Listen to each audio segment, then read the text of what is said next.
The gospel reading that we have just heard is known as the gospel of consolation. It's very consoling to know that our very own Lord Jesus Christ is inviting us. He is conveying us an invitation. Come to me, all you who are labor and are burdened, and I will give you rest. In the Visayan rendition of this gospel reading, Jesus says, umari kamo kanako kamong tanang gikapoy.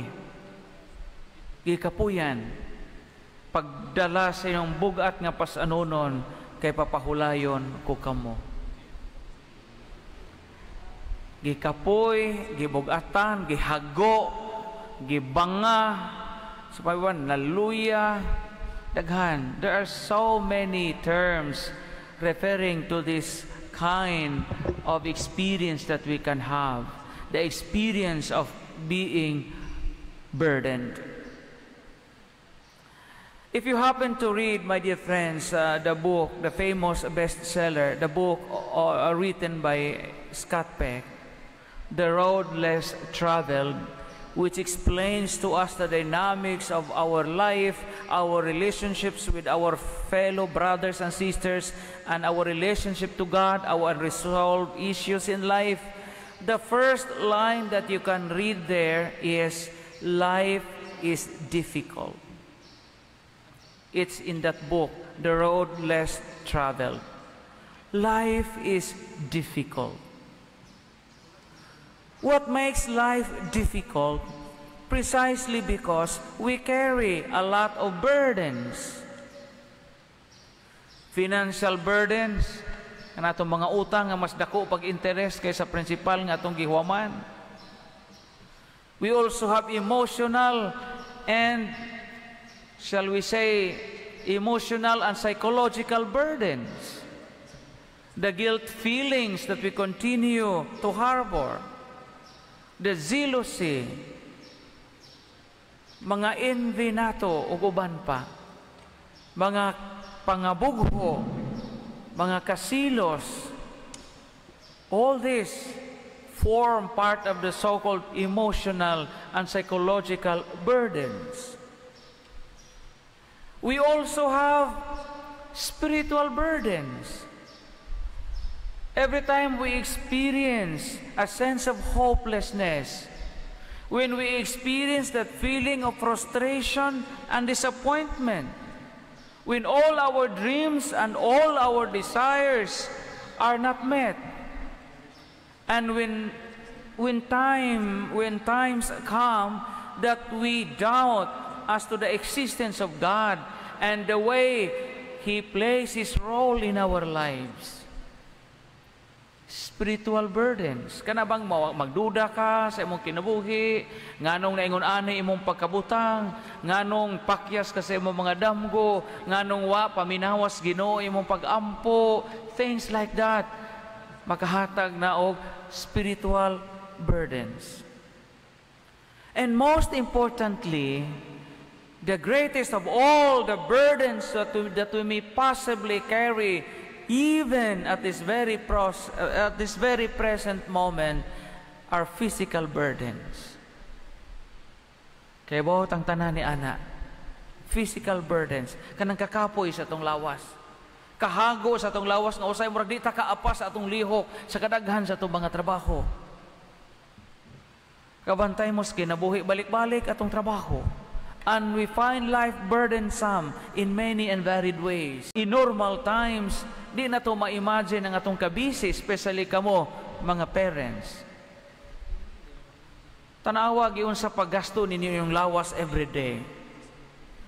Musayo pagod mong mata, kay magdigamo, magluto, mag-andam ba sa inyong mga anak, magputos pagbaon, magplansa sa ilang uniform, magpakaon, maghatod sa eskwelahan, inikaghapon, magkuha na po nila, mag-tutor na po, magdigamo, and that cycle continues on and on until you die. Kanay itong anak, nagipakaog, pamahaw, kay nabusog, iniguli, nagut mo, na po nagbalik. Balik na po, digamo. Kanang ilang uniform sa inyong banang nga trabaho nga hinlo pagkabuntag maayong pagkaplansa gibutangan pa nimo, gimiruan pa nimo, pagkahapon nahubog, napuro tuba o napuro tanduay aneng sinina, laban na pagkagbalik. And that is life. Mamanidagan sa itong kinabuhi. Why kahumanan ni atong mga burdens? Because we keep on dreaming and dreaming something for us. And that's part of life. That is the dynamics of human life. To dream and to aspire for something at only to find out that our dreams and our aspirations may become a source of burden for us. Tanawa kabantay mo sa dagan sa itong kinabuhi. Way kahumanan ng pangandoy sa tao. Kana bitong bago pa mong minyo, di ba? Maningkamot mo nga maglain og puyo, kayaw-yawan imong ugangan. So mag-rent kag room, bed spacer, gamay ra kaayo, igor mo masud, usa ra ka katring gamay ka mong magtiayon. Unsa may una ninyong dream? Lami unta love og makabahay tag atong kaugalingon. So mas stress na po ka. Ngitag yuta, ngita og kana materyales, ara makatukod kag imong bahay kaugalingon. Una na kay bahay kaugalingon, daghan man po kag anak, imo na po nang padak-an. Expansion na po, na stress na po kag lain. Unsaon pag-expand, pang-loan o mudako imong bahay. Hindako na imong bahay, sus pagaminyo sa imong anak, nang po kay binaji nga maldita kaayo.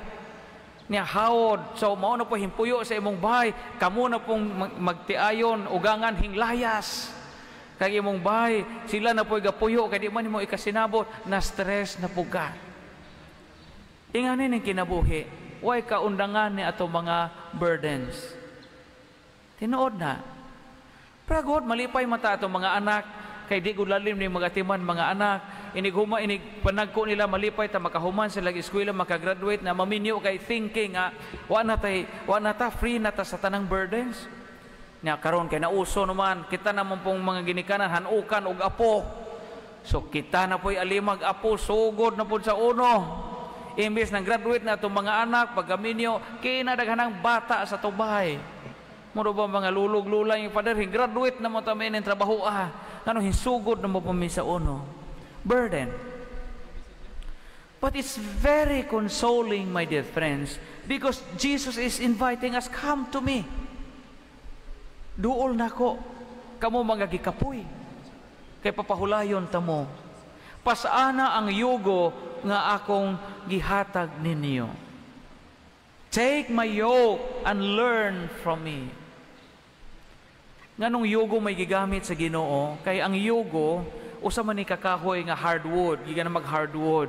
Likuon ni siya ibutang ni dinhi sa tangkugo o sa abaga sa beast of burden like karabaw or horse or cow. Na di man lalim sa hayop nga butangan kag yugo. Kay wa may yugo nga humandaan nga mapalit nimo sa mall. It should be customized. Isibo na sa gidakon sa liog sa hayop. Mo nga ang dakog liog nga hayop, dako pod og baog ang mong yugo. Una inigbutang na dinhi, di na magkalihok pag-ayo ang mananap, ang beast of burden. Plus, both ends sa yoke, napad dyan ay PC. Napad na PC nga i-connect sa dadunon. Katang mga karumata, mga kariton, or anything nga dadunon, heavy load nga dadunon sa usa ka mananap. Mo nga magtinapulan ang mananap, mo atras siya, maluag ang PC, di siya makaguyod, latuso na po siya.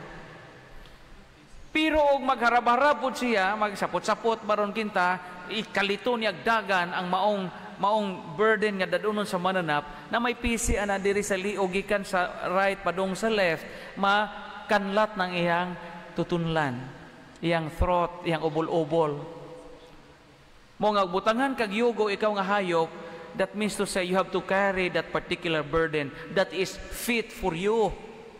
And that's why Jesus is using rather the image of the yoke to represent the many burdens that we carry, the burdens which are fit for us. Sadjop ko nang maminaw ta sa Ebanghelyo, sadjop ko nang moingon ta nga Ginoo tangtangi kog problema. Kay wa man mo yung Ginoo nga kuhaan ka nako problema. Ang giingon sa Ginoo, pasaana imong yugo. Kay makaya lagi na nimo na imong yugo. So magampo tayo mo ingon Ginoo kuhae kog problema. Ginoo kuhae kog sakit sa dughan. Ginoo tangtangan na ning tanan ng mga gipas ang kalisdanan kay di man na mo giingon sa Ginoo sa ebanghelyo karon. Ang giingon sa Ginoo nga tabangan ta mo pasan sa inyong yugo kay kini gaan ug sayon. So to summarize the whole thing, my dear friends, our gospel reading for today reminds us of the two important points for reflection. Number one, we carry a lot of burdens. So it's good to reflect. Before coming here in this church, what are your burdens? Sa may mga gipangpasaan nato ninyo, pagpadung ninyo dinhi, gabi o gahapon o karong panahuna. It could be your utang. It could be your bana or asawa nga di nimo ikasinabot. It could be your spoiled son or spoiled daughter. It could be your chismosa nga neighbor. Sa may burden nato nga atong gipasaan. And secondly and lastly, to whom shall we go? Every time we carry difficult burdens. Ingon na Ginoo, duol mo nako. Wa mo yun na Ginoo ato paglumos mo sa imnanan. Inom og imnunon nga way sagol-sagol. Ato mo pagsayaw-sayaw o pag-disco or mawae mong problema. Wa mo yun Ginoo panghagis dito o pag-wild or mawae mong problema. The Lord is telling us to come to Him. So kinsa may giduol nato sa mga panahon nga gadalata og mga burdens sa kinabuhi. We pray for ourselves that as we continue with our journey in this life, God will help us carrying our burdens so that all our trials, difficulties, and challenges in life may become easy and bearable for us because Jesus is giving us a promise to assist us in our journey through life. Amen.